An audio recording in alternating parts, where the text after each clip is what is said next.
Palakkad Kallekkad Canara bank കുത്തി തുറന്ന് മോഷണം നടത്താൻ ശ്രമിച്ച 2 പേർ അറസ്റ്റിൽ. കർണാടക ദാവനഗര ശാന്തബെണ്ണൂർ സ്വദേശികളായ രമേശ്, അശ്വത് എന്നിവരാണ് പാലക്കാട് ടൗൺ നോർത്ത് പോലീസിന്റെ പിടിയിലായത്. പ്രതികളുമായി പോലീസ് ബാങ്കിലും പരിസര പ്രദേശത്തും തെളിവെടുപ്പ് നടത്തി. അറസ്റ്റ് ചെയ്ത പ്രതികളെ കോടതിയിൽ ഹാജരാക്കി റിമാൻഡ് ചെയ്തു.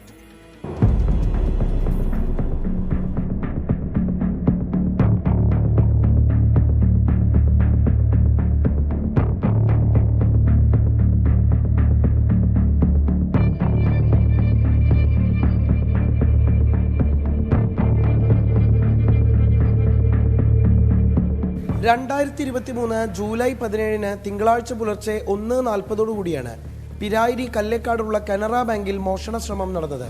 ബാങ്കിന്റെ ജനൽ കമ്പികൾ കട്ടിംഗ് മെഷീനുകൾ ഉപയോഗിച്ച് മുറിച്ചു മാറ്റിയാണ് മോഷ്ടാക്കൾ അകത്തു കയറിയത്.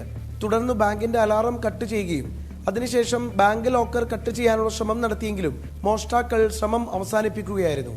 മറ്റൊരു മോഷണ കേസിൽ പിടിയിലായ പ്രതികളെ ആന്ധ്രാപ്രദേശിൽ നിന്നാണ് പോലീസ് കസ്റ്റഡിയിൽ വാങ്ങിയത്.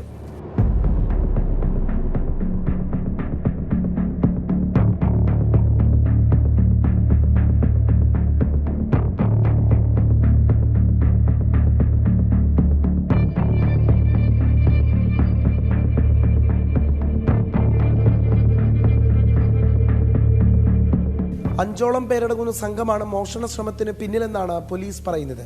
മോഷണത്തിന് വാഹനം എത്തിച്ചയാളാണ് പിടിയിലായ അശ്വത്ത്. മറ്റൊരു പ്രതിയായ രമേശ് ഉൾപ്പെടുന്ന സംഘമാണ് കവർച്ച നടത്താൻ ശ്രമിച്ചത്. ഇവരുടെ മൊഴിയുടെ അടിസ്ഥാനത്തിൽ മറ്റു പ്രതികളെ കൂടി കണ്ടെത്താനുള്ള അന്വേഷണം പോലീസ് ആരംഭിച്ചിട്ടുണ്ട്. 24 പാലക്കാട്.